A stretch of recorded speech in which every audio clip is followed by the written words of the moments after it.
Hello everyone, good morning and welcome to BBM Talkies. So today we'll have Rahul test out the stunning Z900 which we spoke about yesterday.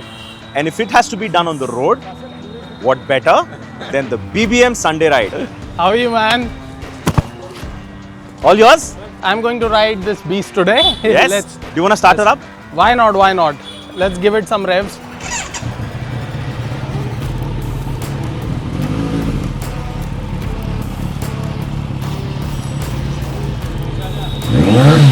Oh man! Sexy exhaust. So let's roll. Should we? Let's roll. Zip up.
So, Mr. Rahul Shibar, how was the Z900s? Ballistic, man.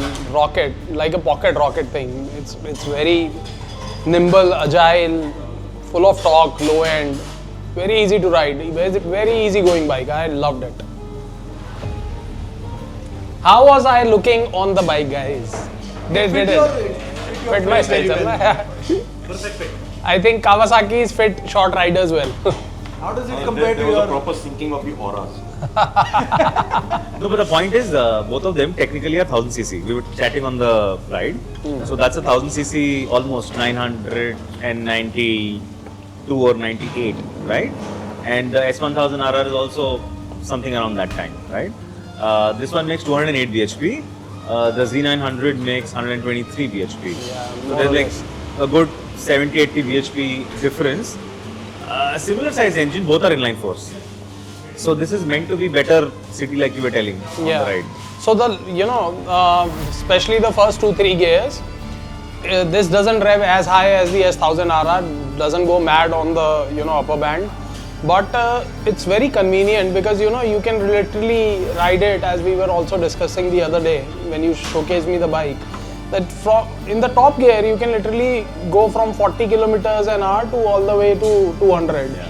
So essentially this engine is operating at what, 30% of its capacity, whereas S1000RR must be at 90% of its capacity. So that low end torque and the pull from low it doesn't feel strained at all. Remember Thailand? Yes, sure, of course. That's where he fell back in love, or first time in love with First time in love with Kawa. So we all judge Kawas. Kapil has endured years of we might want to just leave that word. Years of abuse for riding the Kawasaki. But there's a reason apparently why this. There's a reason why this is still the largest selling superbike in the country. By the way, Z900 is the largest selling superbike in the country. Probably the world. Probably the world, yes. Yeah.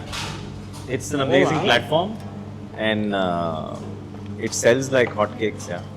See, the value it brings on the table is unmatchable.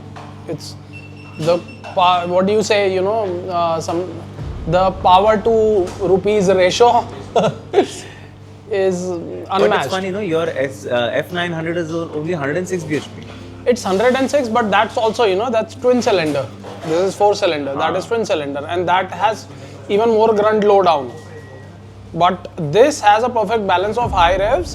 I would say that I liked it better in terms of rideability and the smoothness, overall smoothness. The Kawa inline fours are smooth, man. They are Smoother than your BMW? yeah, any day. Like even S1000 RR, man. S1000 RR gives you a lot of vibrations low down the revs, and you know there is a band in S1000 RR where you know you can't skip those vibrations, but you notice them. I felt a Yeah. phone vibrating today here. Exactly at 90 kmph. So 90 to 110, S1000 vibrates It's like basically a rev band. You vibrating know, device. it depends on which gear you are, what speeds, but it's a rev band somewhere in between 7 to 10,000, I would say, where the engine shows vibrations. But here in Kaaba, there was nothing, man. Absolutely. And we rode it smooth. in what?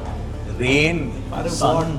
Beautiful change of terrain. So bright sun, windy, gusty winds, and then we had torrential rain in the ride from Thailand. The last stretch was Last stretch, yeah, horrible. towards back to Pattaya. And everybody, Oh, rain gear or not, is soaked inside out. We are still riding because we have a timeline to get there. You wrote this one in Mayhem Sound, right? No, I rode the Z900. I was riding the Sim rode the GSX 800, 900, whatever that is. Yeah, unfortunately. We don't know much about that part of the world. But so I had left this choice to everybody. I said, whatever is left out, I'll take it. Then the funniest story is Deepak put tips on hyper motor. So Deepak said, no, hyper motor is mine, hyper motor is mine. I was like, okay, then this year, no, it looks interesting. Yes, please. Thank you. So he said, no, S1, my hyper motor is mine and all. So he got the bike. He was super thrilled and happy. First day, 50, 70, 100 kilometers. And then he starts whining at a fuel station. Yeah, Shashank, aur kitna dur hai? Why are we doing this? Can't we just take a break? I said, dude, it's just 100 kilometers on day one. And you know, Thailand has sexy roads, right? It's clean. And it was expressways. We didn't even do back roads. It was expressways that time. And then I said, yeah, what's wrong with you? And then I went into that zone where Ashish gave me a hearing the first time. Shashank, learn to enjoy the journey. Destination is not important. I took the same piece and I went off to Deepak. I said, Deepak, understand, life is about the journey. Destination aa jayega, but enjoy the journey. I was like this only. But I've learned to evolve over years now. मतलब भाई ये सब कुछ बकवास मत करो. मेरा bag दर्द कर रहा है. I'm sitting upright. Don't give me all this. He's sitting on So the like first this. floor riding a horse. So Rahul, overall, how was the Z900? Man, it surprised me. Literally, it surprised me. It's such a beautiful machine, very nimble, agile. I've already told you this. I've been raving about raving it. about it, Yeah, yeah. man, amazing. I buy your point, man. I now know what you must have felt in Thailand. Yeah. It's a beautiful machine, and no doubt why it's the highest selling bike in the world. Yeah.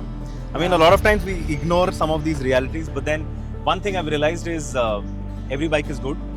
It's your age and stage at which you pick one. Yeah. And as you evolve Very through true. and go through your riding journey, you keep finding But newer bikes which suit your This need at that point in time. This is the beauty of this bike, Shashank. I think I would love to ride this one in any stage of my life. Like for a beginner, like first time superbike buyer, I'm not saying like someone, you know, coming in from R15, R3 or the Aprilia 456. This is a perfect platform for him to jump on. Yeah. And from there on, you can stay with the pack, with the liter class bikes, with Correct, the 200 yeah. DHP plus ones. And because make no you- bones, this is a liter class bike. Yeah, by the way. this is a liter class bike, literally. So it's such a versatile platform. So they have the same engine probably doing duties in a ZX10R Yeah. and the same engine here. That makes close to 200 horses. This one makes about 123 now. Yeah. So overall, I think it's a very accessible, very comfortable, maintenance-free, hassle-free, and the Oh, fuel, can't right? agree more, can't You agree refueled in the morning. Yeah. Nothing, man. It didn't even lose one bar. It's just, yeah, it's like pretty It's, much tankful. Yeah, pretty much tankful. It's just unbelievable Unbelievable. compared to some of our bikes. Yeah, yeah. You would have had to refuel once you're back from Bath. No, I filled up my tank for S1000 RR. It must have already lost 30%. half. Yeah, that's the thing. Beautiful bike. I loved it. Thank you so much to you. A big thanks to, To Talk Ride. Mishu. Yes, Yeah, Mishu yeah. from Talk Rides for lending us this lovely bike. Yeah. Great experience. Looking forward to more rides together. I'm looking forward to renting out some bikes with Talk Rides, Yeah, man, we should. and trying new stuff out because you know you get like no matter how many bikes you have in your garage. I have 3, but you know sometimes for a change you That need to one bike you experience. want, Yeah, yeah. that one bike Yeah. you want to experience just for a day. Maybe not buy it and park it in your garage, but you want to experience it. So But overall, next, thank you so much for making time. It was always fun with pleasure, man. Pleasure. bikes, My buddies, pleasure. and more. Pleasure. And see you all in the next episode. Thank you for joining us.